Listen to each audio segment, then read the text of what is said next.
Buenas noches con todos y bueno, de antemano agradecer a aquellas personas que vieron el video anterior y a aquellas personas que se suscribieron, ¿no? Específicamente en la sesión de hoy vamos a hablar acerca de un tema que también me parece muy interesante, que es acerca de la esclerosis lateral amiotrófica. ¿Y por qué me parece muy interesante? Bueno, porque es una enfermedad que se subdiagnostica o que pasa desapercibida lamentablemente en muchos pacientes y bueno, y que tiene una evolución realmente tórpida. Es una enfermedad relativamente infrecuente, con una incidencia que no oscila entre 1 y 3 casos por cada 100.000 habitantes. Afecta obviamente más el sexo masculino que el sexo femenino.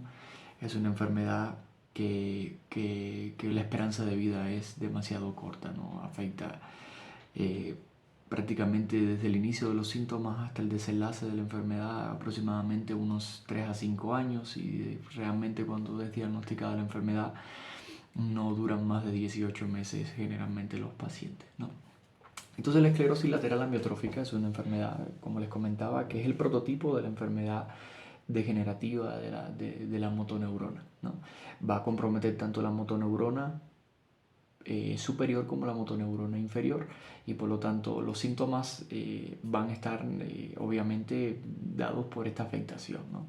¿Y qué va a producir? Una debilidad en los músculos de las extremidades, va a producir alteraciones a nivel de los músculos respiratorios, torácicos, abdominales y bueno, vulvares, ¿no?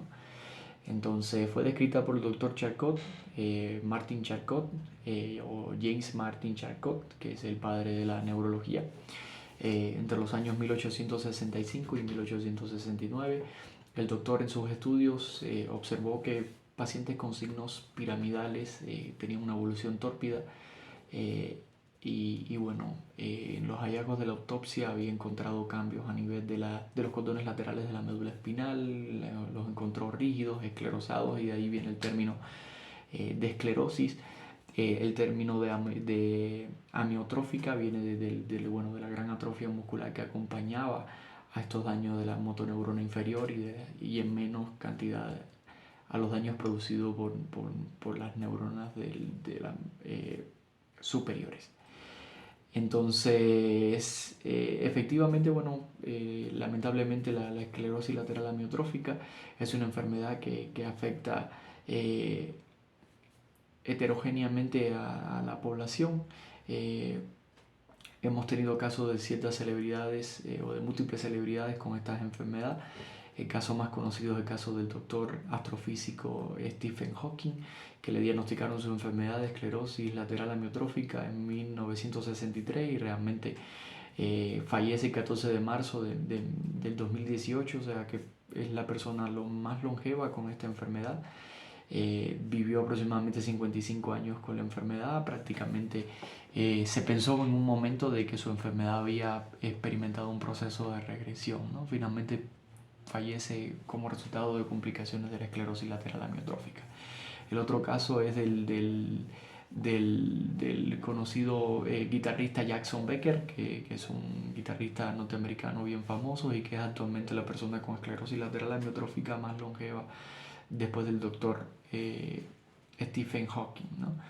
Entonces también el creador y diseñador de la serie de Bob Esponja, Stephen Hillenburg, es uno de los pacientes que, bueno, que lamentablemente falleció. Dio a conocer que en el 2017 tenía esclerosis lateral amiotrófica y posterior a esto prácticamente ya en el 2018 fallece, ¿no? La esclerosis lateral amiotrófica, como les comentaba, la podemos dividir en dos, ¿no? La esclerosis lateral amiotrófica, según etiología, puede ser familiar y puede ser esporádica. La esporádica es el caso más frecuente que tenemos. Se expresa aproximadamente, o sea, el 90% de los casos que vemos en consulta son de origen eh, esporádico, y sin embargo un 5 o un 10% de los casos son de origen familiar, ¿no? Entonces la incidencia, como les comentaba, es baja, la prevalencia también es baja con respecto a la población general. Eh, la, Les comentaba que en el caso de su etiopatogenia es desconocida. Se sabe que es un proceso degenerativo focal a nivel de la neurona motora superior y a nivel de la motoneurona inferior, que, bueno, que avanza de manera continua, larvada, con el paso del tiempo.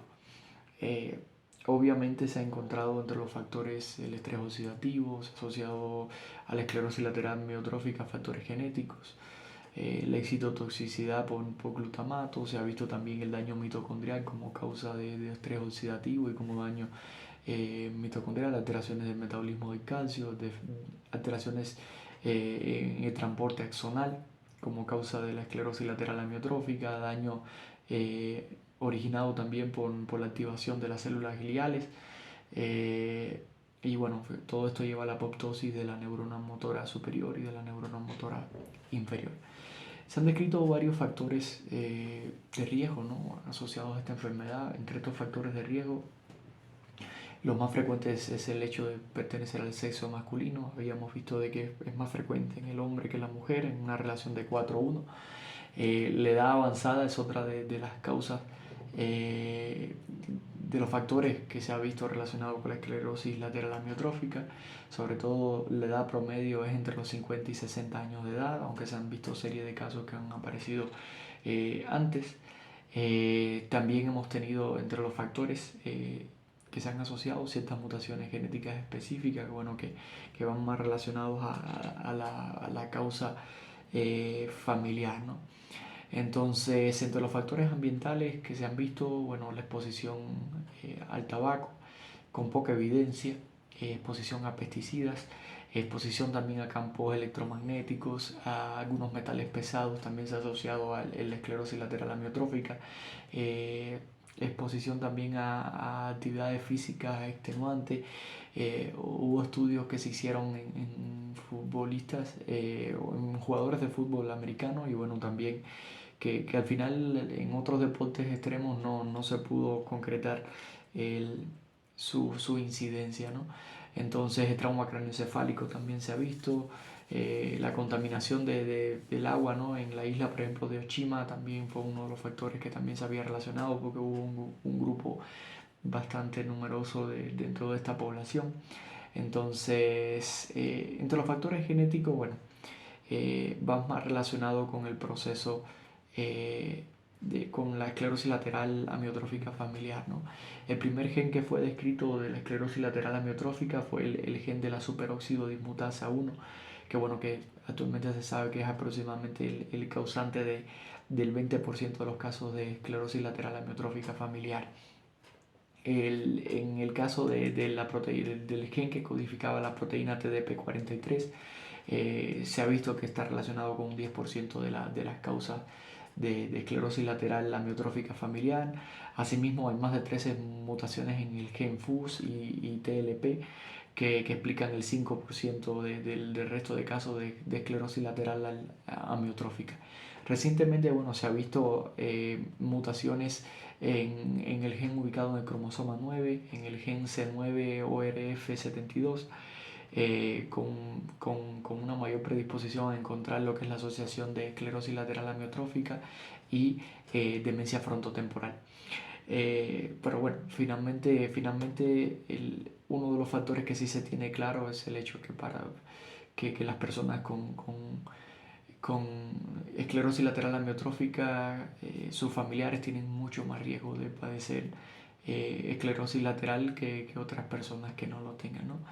Entonces, entre los principales síntomas clínicos que va a dar esta enfermedad devastadora, tenemos que tener en cuenta, ¿no?, que, como les explicaba al principio, de que afecta a la motoneurona superior y la motoneurona inferior. Entonces vamos a tener signos de esa motoneurona superior, como son la espasticidad. Entonces podemos tener un paciente que inicia con espasticidad, con tendencia a la hiperreflexia, con signos de liberación extrapiramidal, como son Babinski. Podemos tener signos de Hoffman en superiores. Otro de los síntomas caracterizados también son los de la motoneurona inferior, como les decía. Y entonces en estos síntomas de la motoneurona inferior vamos a tener lo que sería más bien la atrofia muscular, las fasciculaciones, a veces calambres musculares, la hiporreflexia en las fases iniciales, después posteriormente va a aparecer la reflexia, ¿no? Entonces, entre los signos vulvares, que es otro de los signos cardinales de la esclerosis lateral amiotrófica, vamos a tener la afectación obviamente de las estructuras vulvares, ¿no? Y de pares craneales a ese nivel. Entonces vamos a tener un paciente con disfagia, vamos a tener un paciente con alteraciones del habla, disartria, ¿no? Vamos a tener un paciente con afectaciones respiratorias. Recordemos que a nivel del tronco encefálico tenemos el centro respiratorio, entonces vamos a tener un paciente con tendencia a la disnea, con tendencia a la aptornea, vamos a tener alteraciones de reflejo nauseoso, de reflejo mentoniano, vamos a tener un paciente con incontinencia emocional, ¿no? Entonces, una de las características de la esclerosis lateral amiotrófica es que el resto de funciones, o sea, solamente vamos a tener afectadas áreas motoras, el resto de funciones como son la parte sensitiva va a estar preservado, la parte cognitiva del paciente está preservado en más del 50%. Obviamente de que sí se ha asociado un alto porcentaje de esclerosis lateral amiotrófica con enfermedad, con demencia frontotemporal, y estos pacientes tienen obviamente demencia, tienen alteraciones de la conducta, a veces tienen conductas sexuales inapropiadas, tienen cambios, apatía y bueno, otra serie de cambios que se caracteriza por la degeneración del lóbulo frontal y temporal. Pero bueno, una de las características es que el núcleo de Onuf o el núcleo de estos nervios pudendos va a estar preservado, entonces finalmente el paciente conserva lo que es la micción y conserva lo que es la defecación hasta el descenso de la enfermedad. Eh, Obviamente sí se ha visto, por ejemplo, como les explicaba, que hay un porcentaje cerca de más de un 31% de los pacientes van a tener alteraciones cognitivas. El resto de pacientes van a tener asociación, ¿no? Como les explicaba, con la demencia frontotemporal. Y bueno, sé que se ha visto que una baja porcentaje de ellos tiene asociación con enfermedad incluso hasta de Alzheimer. La esclerosis lateral amiotrófica, otra de las características es que, bueno, que hay varias formas de presentación, ¿no? O varios patrones clínicos. Entre ellos, el primero que tenemos, y es la forma más frecuente de presentación, es la esclerosis lateral amiotrófica clásica. ¿Por qué se llama clásica? Porque va a comprometer afectaciones de la motoneurona superior y de la motoneurona inferior. Entonces podemos tener un paciente que por un lado en el miembro inferior izquierdo puede tener hiperreflexia, en el otro puede tener arreflexia porque son de la motoneurona inferior. Puede tener signo de Babinski en el lado que tiene signos piramidales, y más proximal puede tener otras alteraciones. Va a tener obviamente la clásica, tiene afectaciones vulvares también, entonces va a tener disartria, va a tener alteraciones del, de la deglución, o sea, disfagia, va a tener alteraciones de reflejo nauseoso, va a tener alteraciones va a tener disnea, va a tener optonea o debilidad de los músculos respiratorios. Vamos a tener también que puede contener estas alteraciones de la parte cognitiva que se han asociado también con esclerosis lateral amiotrófica y demencia frontotemporal. Y que bueno, esta es la forma clásica o la forma más típica de presentación. El otro hecho que vamos a tener es el caso de la esclerosis lateral primaria, que bueno, básicamente lo que se afecta acá es la motoneurona superior. Para algunos autores, esta esclerosis lateral primaria es la fase inicial de esta enfermedad o de la forma de presentación clásica. Y que bueno, lo típico es los síntomas que habíamos descrito de la motoneurona superior, como son la hiperreflexia, como son la espasticidad, como son la atrofia muscular en menor grado, ¿no? Porque evidentemente la atrofia es mucho más evidente en los daños de la motoneurona inferior, pero vamos a tener también reflejo de Hoffman alterado, vamos a tener otros signos piramidales, ¿no? Entonces, esta se presenta, la esclerosis lateral primaria se presenta, como su nombre lo indica, en un 20% aproximadamente, ¿no? de la esclerosis lateral en sentido general. La otra variante que tenemos es la atrofia muscular progresiva, que a diferencia de la anterior, de la esclerosis lateral primaria, en la atrofia muscular progresiva lo que vamos a tener afectado principalmente es la motoneurona inferior. Entonces los pacientes con atrofia muscular primaria son pacientes que generalmente tienen mayor longevidad en cuanto al curso de la enfermedad, ¿no? Y también para estos autores, para muchos autores también pueden aparecer en fases más avanzadas de la enfermedad, pueden aparecer las manifestaciones o van a aparecer las manifestaciones de la motoneurona superior.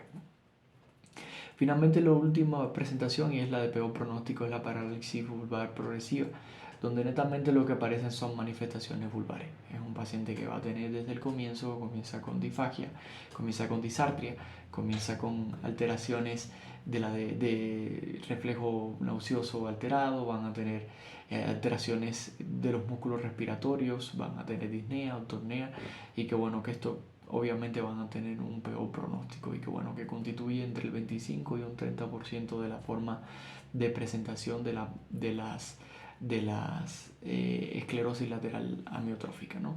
¿Cuáles van a ser los estudios diagnósticos para la ELA? Los estudios diagnósticos, bueno, evidentemente los estudios de laboratorio, a no ser que se hacen generalmente, son normales, ¿sí? A no ser que haya alguna alteración metabólica, que haya alguna proceso infeccioso sobreañadido o alguna complicación de la propia enfermedad, generalmente van a ser normales los estudios de laboratorio, ¿sí? Sí se recomienda entre ellos hacer hemograma básico, ¿no?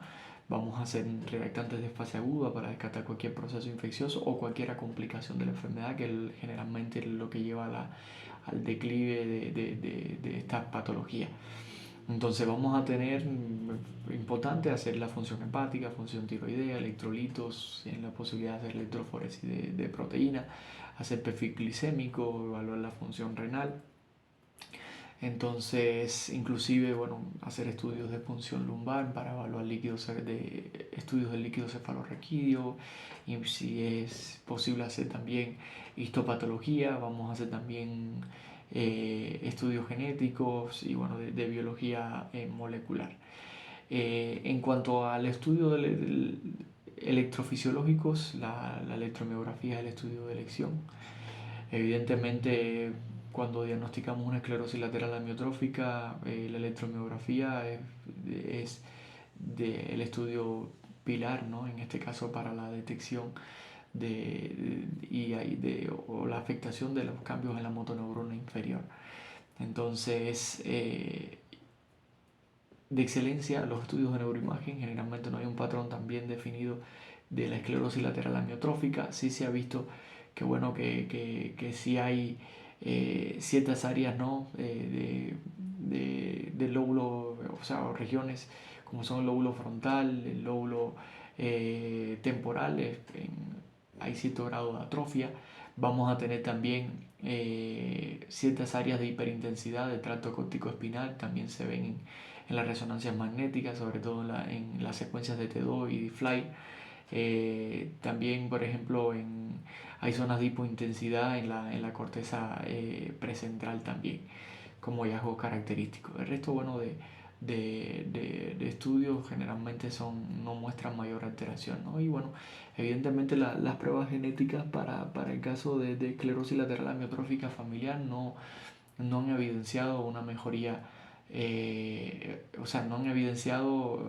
no se deben hacer rutinariamente a todos los pacientes, ¿no? Obviamente porque son estudios costosos, estudios que no están a la disponibilidad y que bueno, generalmente el diagnóstico se hace clínico de la esclerosis lateral amiotrófica y confirmado por los estudios electrofisiológicos, ¿sí? Entonces, hasta aquí el video de hoy, en esta primera parte de la esclerosis lateral amiotrófica. En el próximo video, bueno, estaremos abordando otras cuestiones sobre esta enfermedad y bueno, espero que sea también de su agrado y que lo disfruten y que les sea de utilidad para su vida personal y su desempeño laboral.